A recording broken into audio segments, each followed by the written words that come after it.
Hi, everyone. I just got off an El Al flight from an incredible trip in Israel. And I hope over the next few days and weeks, I'm going to be able to share with you various stories that happened while I was there. So I'm at JFK waiting for my flight to Montreal, and I found one of these work cubicles. So I figured that it will be a good opportunity for us to have a conversation. So much happened. I'll share one story with you. Um, about 30 days after Passover, it's Pesach Sheni, the second Passover. We've spoken about this before. There was an IDF soldier. His name was Yisrael Yudkin. He was from Kfar Chabad, and he fell in Gaza. He was one of four brothers from the family that was serving in the IDF, all of whom fought in the recent, what is called Operation Iron Swords. When the tragic news of Yisrael's death reached his parents, they faced a difficult decision: where to bury him. Since where they live in Kfar Chabad doesn't have a cemetery, the family decided to bury him in Jerusalem. Yisrael's father wanted him to be laid to rest on the Mount of Olives, the most important cemetery in Jewish tradition. His mother was concerned that she wouldn't be able to visit him due to the security risks of the fact that the Mount of Olives is in East Jerusalem. When representatives from the IDF suggested the military cemetery in Mount Herzl in Jerusalem, it seemed to be the right idea. A fallen soldier, Jerusalem, mom would be able to get there to visit him, and the family agreed. Now, in Israel, I didn't know this before actually, and I learned this over my trip, that it's customary to erect a headstone on the 30th day after burial. Actually, in the Chabad tradition, the custom is to do it after the 7 day Shiva period, on the eighth day. When the Ministry of Defense, which oversees the military cemeteries, contacted the family about the inscription on the headstone, the family requested to include the abbreviation for Hashem Yikom Damo, which means may God avenge his blood, immediately after their son's name. Now, this is an ancient tradition used to honor those who were killed because they're Jewish. And the request is for God to avenge the blood of a Jew who was murdered solely because they were a member of the Jewish people, for no other reason. They passed Al Kiddush Hashem, sanctifying God's name. The expression's origin actually is based on a verse from the Torah, from Parshat Hazinu at the end of the Torah, and it says, Harninu goyim amo, rejoice, O nations, with his people, because he'll avenge the blood of his servants, if I remember correctly. This idea is repeated in the prophets, it's repeated in the writings, and we actually recite it every Shabbat in the synagogue before the Musaf prayer. There's a prayer of Harachamim. And the terminology is very specific. And we say it is God who will avenge his death and not us. So they asked that Hashem Yikom Damo, that may God avenge his blood, this traditional passage be put on his gravestone. Now, to the family's shock, the Ministry of Defense informed them that according to regulations, they could not use those words on the headstone. There's a standardized inscription for all military headstones to maintain what they call uniformity. And the Ministry of Defense prohibited this phrase of Hashem Yikom Damo. Now, this phrase has been inscribed on headstones of Jews murdered for their faith for hundreds of years. So it's quite shocking. To the Yudkin family, this was completely unacceptable. But no agreement was reached. The family arrived 30 days later for the unveiling, and they discovered that the headstone was empty. The Ministry of Defense put a blank headstone in Yisrael's grave. Now, it's kind of strange. Why didn't the army allow the inscription? Nobody had a good reason. Maybe it was the name of God that was objectionable, or the concept of avenging that seemed to clash with their humanitarian ideals. I'm just guessing.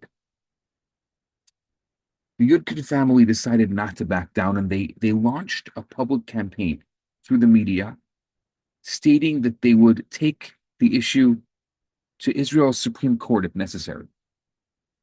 They even threatened to transfer their son to a civilian cemetery so they could honor him properly according to Jewish tradition. Now, what's interesting is, and I've learned so much being here in Israel, but what this did, this little event sparked a huge public outcry. All of a sudden, Knesset members, ministers, and the government got involved, and the issue started being discussed in the Knesset.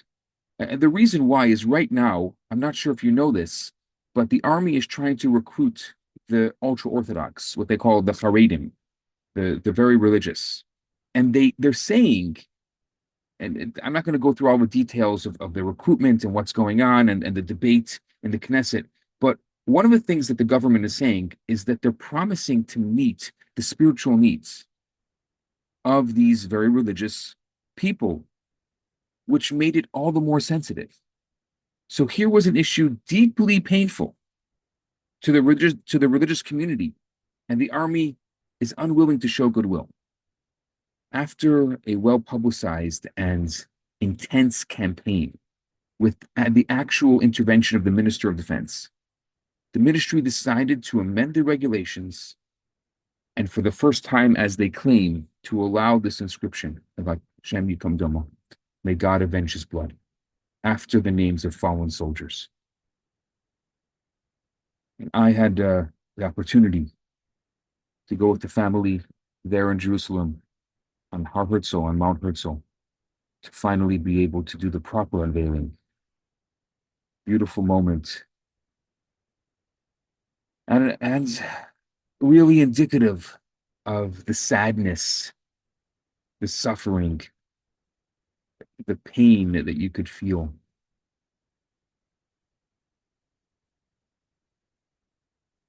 There's something very beautiful about being in Israel, and also during this time of war, something very sad about being there. I was walking on Shabbat, this past Shabbat, about 2:30 in the afternoon. I was going with my friends, Rabbi Chaim Boyarsky, to talk to 30 lone soldiers.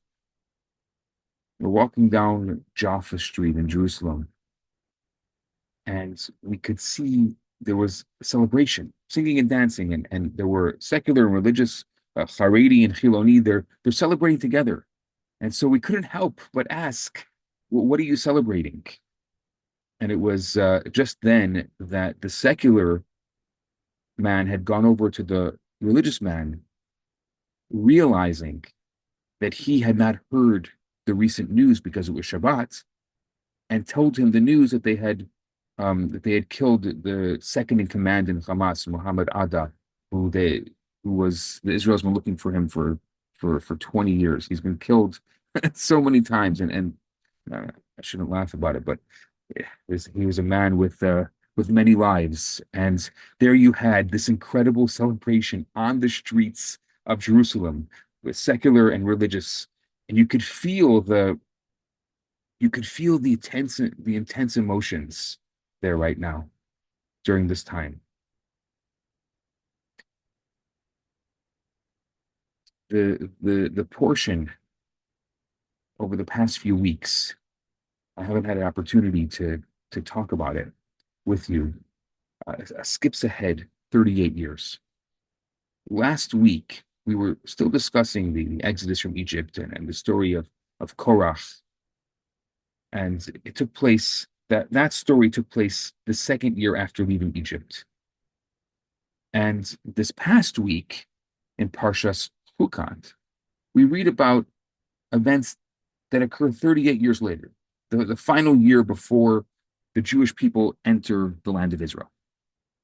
And as the Israelites approach the borders of the Promised Land, they encounter two nations that are responsible for protecting the inhabitants of Canaan. They're protecting them from hostile forces. It's the nation of Sichon, the king of Amorites, and Og of the land of Bashan. Sichon and his brother Og were giants, and everyone feared them. So first the Israelites approached Sichon.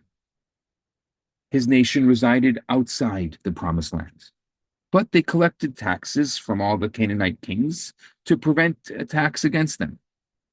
And when the Israelites requested passage through this land, Sichon said no. He said, I am here solely to guard against you, and you ask this of me? He came out to fight them. And the Torah recounts that the Israelites defeated him and conquered the land. And then towards the end of the portion, the Israelites approached the land of Bashan, closer to the land of Israel. And Og, the second giant, comes out to fight them. And there's an interesting verse there. God says to Moses, do not fear him, for I have given him into your land, and you shall do to him as you did to Sichon. Well, if God told Moses, do not fear him, it seems to imply that Moses was afraid. But the Talmud asks a fascinating question. Was Moses not afraid of the earlier war with Sichon? What changed that caused him to fear Og all of a sudden? Clearly, Moses is not worried about Og's physical strength. Rashi, foremost commentary, the super commentary on the Torah, Rashi explains that Moses feared that Og's merit from the time of Abraham would stand by him. You see, hundreds of years earlier, Abraham's nephew Lot was living in a place called Sodom and Gomorrah. During a great war between Sodom and the other nations, Lot was taken captive. And it was Og who came to inform Abraham that his nephew was captured, giving Abraham the opportunity to go rescue him. Now, Moses was concerned that this merit might protect Og, and so therefore God reassures him. The Rebbe once pointed out an interesting point in this interaction. Moses feared Og, but he didn't breathe a word of it to anyone. The Talmud says, that the Talmud in Nida, from the response of that righteous person, referring to Moses, you can understand what was in his heart. He kept his fear hidden in his heart. But why? If he feared Og's merit, why didn't he share his fears with the Israelites? The Rebbe says something so beautiful, that Moses was the leader of Israel, and he knew that if he showed any sign of fear, it could weaken his people and give strength to the opposing side. So he was careful to keep his fear hidden. Only God saw what was in his heart and then told him, do not fear. Today, I left Israel on the 12th of Tamos, and I arrived in New York on the 12th of Tamos because we go back in time. What is the 12th of Tamos? Yud Bet Tamos. We celebrate a very special day on the Chabad calendar, the release of the previous Rebbe from Soviet imprisonment nearly a century ago. In 1927, The communists banned all Jewish activities. They closed synagogues, they shut down mikvahs, and they arrested rabbis. It was a terrible time. And the entire country under the Soviets was enveloped in dread. No one knew what the next day would bring. The previous Rebbe, Rabbi Yosef Yitzchak, rose up with a small group of Hasidim, and they established an underground Jewish community. Their mission was to ensure that Judaism would not be forgotten.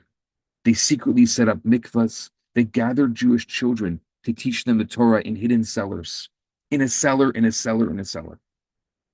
They ensured that every city had a secret shochet and that there was a mohel to do circumcisions. And of course, the KGB gradually became aware of these activities.